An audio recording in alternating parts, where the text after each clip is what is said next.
Hi, I'm Kurek, author of the international best-selling book, How Would Love Respond, and the creator and founder of Action Heroes, Inc.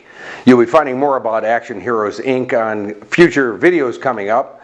And on this video, what I want to talk with you about is why do we set goals? I mean, what's the whole purpose of setting goals? Why do I need to write them down? How do they actually work? What's this going to do for me? Have you ever had the wonder in your mind, like, man, why do I got to go through this process, writing up my goals every year, reading them regularly? You know, what if I don't get them? It makes me feel bad. That's kind of a common experience, so don't feel bad about that. Well, in this blog post, we're going to talk about all of it. The whole purpose of goals, and why do you write them down, and really what's the real benefit from taking this action. First, let's talk about goals itself. They did a study at Yale University in the 1950s, and they asked the class, who here wrote down your goals this year? Well, guess what? 3% of the class wrote down their goals that year. And they studied that class as a case study for the next 20 years to see what the effect would be. Well, at the end of 20 years, they found out that the 3% that wrote down their goals were financially worth more than all 97% of the rest of the class combined. Wow, that's strange, huh? Why is that? Well, Confucius says, the person who aims at nothing is sure to hit it. I mean, if you don't know where you're going in life, how are you supposed to get there? Right? Now, I speak all over the world. I think right now I work in 17 countries. I do like 100 presentations a year. I regularly ask an audience, how many people here wrote down your goals this year? Guess what? About 3%. So since the 1950s to today, not much has changed, which means the majority of people don't have any goals. Now you might be saying, well, Kurek, just because I didn't write down my goals doesn't mean I don't have any goals. I'm going to tell you actually that's what it does mean, that you don't have any goals, because the first step to achieving your goals is to write them down. And if you're not going to take step number one, why would you think you're going to take any of the other steps to achieve your goals? Doesn't even matter. You didn't do step number one. There is no other steps. Right? So we're going to go through the process of what's the value, what's the whole point of writing your goals and having your goals, and you're going to see the supreme benefit to actually taking this action. And I hope it's so beneficial to you to see this that you're going to go, you know what, I'm going to be one of those people that actually starts regularly writing and reading my goals, because I can see what this is going to do for my life. Makes sense, right? Well, the truth is that we all start at a place in life called birth. We all start there, right? That's not that hard, right? And then we wind up at a place called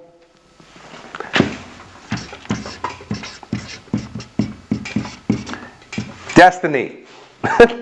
Not death. I know you're probably guessing at death. That's kind of morbid. No, it's not. Death is not the end. It's only, the beginning of the next chapter, right? The reason I put destiny at the end of our journey down here is because you really won't know what your destiny is until you get to the end of your last breath, and you'll look over your life and you'll say, that's what it was all about, right? So that's why I put destiny at the end. And as we're going through life, we set these things called goals along the journey, right? We set goals. Now, here's what we were talking about earlier is, well, why would we even set goals? Well, a gentleman who wrote the book Ageless Body, Timeless Mind, Deepak Chopra, right? Great man. I've met him many, many, many times, seen him speak many, many, many times. Deepak Chopra says, we are in the field of infinite possibilities. What do you mean by that? Well, what he means is that from where you are, you know, if you could look in any direction, 360 degrees, you'll see that infinity is from right where you're standing, goes off in every direction. So basically, you are the center of your universe, and we have the possibility to go any one of these directions and do anything that we set our minds to. Yet if you don't take any steps, you stand there and you rot, you stagnate. Because the whole universe is in motion, and if you're not, well, if you're not evolving, by default, you're dissolving. You're either growing or decaying. So if you're not moving in one direction, by default, you're moving in the other. So the reason we set goals is because goals give our life direction. They give us a direction to move in. That's the whole reason we set the goal, is because it gets us in motion. So goals give our life direction. And as we're working towards those goals, we need to take actions, right? Obviously, to get the goal, we got to take actions. Well, now it comes down to what Einstein, taught, which is the law of relativity, that every action creates an opposite and equal reaction, right? So as we take that action, it sets off what's called the ripple effect, right? Because that action creates an effect, and that new effect is now the action that starts the next effect, and the next effect's the next effect. So that's like throwing a pebble into a pond. Well, you'll notice that the pebble creates the first ripple. The first ripple now creates a second ripple, which creates the next ripple, next ripple, next ripple. That's the ripple effect, or also known as the processional effect. And so what happens is that we take an action and it starts this motion happening. Right? The processional effect. Now, we can have two kinds of ripples that happen. First, we can there goes my marker. First, we can have what's called positive ripples. Or we can have a thing, well, what's the opposite of that? We can have some negative ripples. Now, this could be known as karma, well, or it can also be known as feedback, which is a simpler way of saying it. It's just that from the actions that you're taking, you're getting feedback from the consistent messages coming back to you, or the results that you're getting. Was that a positive action or a negative action? Because it's going to create the correlating effect, cause and effect, the law of nature, right? So what happens is if we're getting the stuff we don't like, well, all we're going to do is start changing the actions we're taking, right? But again, it's the goal that got us to start taking actions. And it's the actions that produces the ripples. And when we start getting a lot of positive feedback coming back, or positive results, well, as you see, it's a lot, because the ripples expand. So you drop it here, boom, it starts expanding, and then as you sow, so shall you reap. Whatever you plant is what you grow. So I'll give you an example of that, kind of just an easy term, is think about, you take one apple seed, you plant the apple seed, you nurture that apple seed, it becomes not an apple, it becomes an apple tree. And that apple tree can have many fruits on it. And the many fruits, each fruit can have a number of seeds in it. If you took all those fruits from that one tree and all those seeds from all those fruits, from that one first seed, you can create an entire orchard. Right? So as you see, it expanded. Right? Whatever you plant is what you grow. And so as you see, the ripple effect, the growth that happens, is actually bigger than the goal itself. So I always say it's never about the goal, it's always about the growth. Who did you become going after your grand dream goals? Right? What did you have to learn? What new strategies did you have to put into action?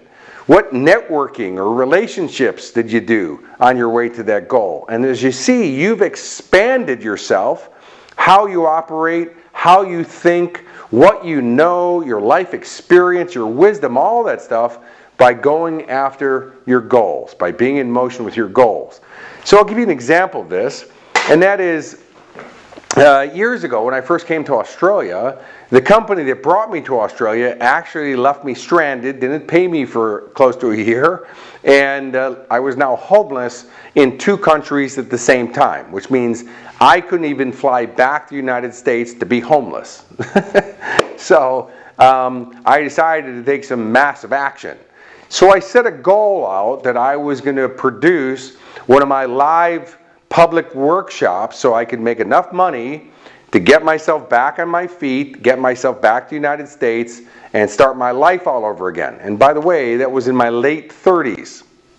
Here I am, starting all over again. Everything that I had built was gone, and I'm starting all over again. But instead of letting that stop me, I decided to set a goal. Now, here's one of my criteria for this. I only set what I call grand dream goals. Now, grand dream goals aren't big, they're not expensive. They can be, but they don't have to be.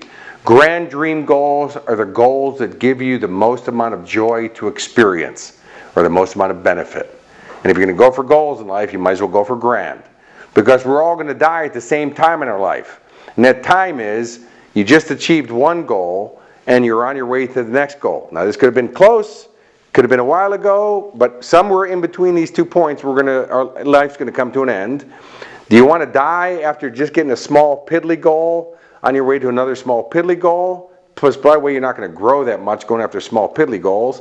Or do you want to end your journey after a grand dream goal on your way to the next grand dream goal? Sounds pretty good, right? So that's the way I operate. So you set a grand dream goal. Remember now, I set my goal to create this big public seminar so I could make enough money, get back on my feet, get back to the States, and start my life all over again. Well, that seminar, I started doing 5 free seminars a day, 6 and 7 days a week for 8 weeks to promote this paid seminar to get people into the paid seminar. Right? Now, by the way, these promotional seminars I don't get paid for. And along the way, I'm doing all these free seminars. Well, at the paid seminar, we put in 488 people in the seats. But here's what happened. The promoters that I was working with, who were, by the way, collecting all the money, told me that no money was made, and I didn't make 1 cent. I didn't get paid 1 cent for all the work of selling out this seminar. I didn't get all the work of producing that seminar. Nothing. Made no money. But along the way, at one of those free seminars, I met a woman named Natalie Cook, who's a bronze medalist from women's beach volleyball here in Australia, who asked me to work with her, and I worked with her for the next 2.5 years and helped her and her playing partner, Carrie Pothurst, win the gold medals at the Sydney 2000 Olympics. I met all kinds of people at these free seminars. I started doing lots of publicity. I opened up my career. I started doing all kinds of corporate things that started happening. I started making all kinds of network and connection. By the way, that is now, as of recording this video, that's about 19 years ago. Right? Almost 20 years have gone by. Since then, I have gold medals at the Olympics with the beach volleyball girls. I've worked with all kinds of sports teams that have all won. I'm a best-selling author. I work in 17 countries. I'm happily married, have beautiful kids. Live out in the countryside in Australia. By the way, I'm an Australian now. I love living here. All these things that have happened, as you see, are a ripple effect of taking that action from setting the goal, from selling out that seminar. Now, by the way, I failed at the goal. Well, the thing is, yes, I put on the seminar, but I didn't make any money. And that was the original goal, was that I could make some money to get on my feet. I failed at the goal. I didn't make 1 cent. But as you see, the growth way outweighs, and by the way, the growth, that ripple is still paying off today from not leaving, from not quitting, from moving forward by setting a grand dream goal and taking action towards that goal. It's still paying off to today. So my saying that I say to myself regularly is, it's never about the goal. It's always about the growth. It's never about the goal. It's always about the growth. So get yourself into action. Write some grand dream goals for yourself, stuff that really inspires you. Then you got to say to yourself, I don't know how I'm going to do this, and I'm going to do it anyways. See, that frees you of having to have all the answers before you get started. Zig Ziglar always says is, you don't have to be great to start, but you definitely got to start to be great. So get yourself in motion, set the goals, and then take some immediate action towards those goals and be consistent with that action every day. you'll blow yourself out of the water. You'll blow your mind what you can produce in your life, and it only keeps getting bigger. It's never about the goal. It's always about the growth. So until I talk with you again in the next video, and I hope this one was awesome for you, please leave some comments for me below the video. Love hearing from you. If there's anything I can contribute to you, like any other subject you want me to cover, questions you want me to answer for you, please write them in the comment section below. Until I talk with you again, well, have a most outstanding day.